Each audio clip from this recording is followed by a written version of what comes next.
He turned to Stephen and said, "Seriously, Daedalus, I'm stony. Hurry out to your school, Kip, and bring us back some money. Today the bard must drink and junket. Ireland expects that every man this day will do his duty." "That reminds me," Haynes says, rising, "that I have to visit your National Library today." "Our swim first," Buck Mulligan said. He turned to Stephen and asked blandly, "Is this the day for your monthly wash kitch?" Then he turned to Haynes. "The unclean bard makes a point of washing once a month." "All Ireland is washed by the Gulf Stream," Stephen said, as he let honey trickle over a slice of the loaf. Haynes, from the corner where he was knotting easily a scarf about the loose collar of his tennis shirt, spoke. "I intend to make a collection of sayings, if you will let me. Speaking to me, they wash and tub and scrub, a genbite of inwit conscience. Yet here's a spot. That's one about the crackled looking-glass of a servant being the symbol of Irish art is juiced good." Buck Mulligan kicked Stephen's foot under the table and said with warmth of tone, "Wait till you hear from him on Hamlet, Haynes." "Well, I mean it," Haynes said, still speaking to Stephen. "I was just thinking of it when the poor old creature came in." "Would I make money by it?" Stephen said. Haynes laughed as he took his soft grey hat from the holdfast of his hammock and said, "I don't know, I'm sure." He strolled out the doorway. Buck Mulligan bent across to Stephen and said with coarse vigour, "You've put your hoof in it now." "What did you say that for?"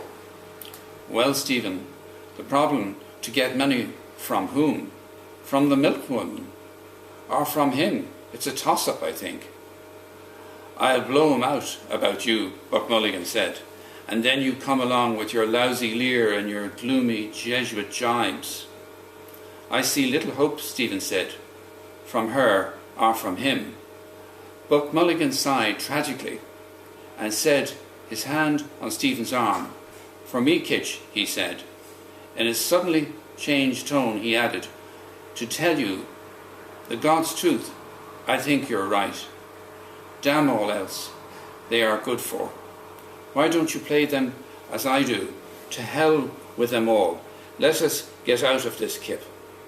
He stood up gravely, ungirdled and disrobed himself of his gown, saying resignedly, "Mulligan is stripped of his garments."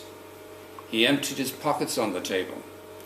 "There's your snot rag," he said, and put on his stiff collar and rebellious tie. He spoke to them, chiding them, and to his dangling watch chain his hands plunged and rummaged in his trunk while he called for a clean handkerchief. A genbite of inwit. God, we'll simply have to dress the character. I want puce gloves, green boots, contradiction. Do I contradict myself? Very well then. I contradict myself, Mercurial Malachi. A limp black missile flew out of his talking hands. "And there's your Latin Quarter hat," he said. Stephen picked it up and put it on. Haynes called to them from the doorway, "Are you coming, you fellows?" "I'm ready." Buck Mulligan answered, going towards the door, "Come out."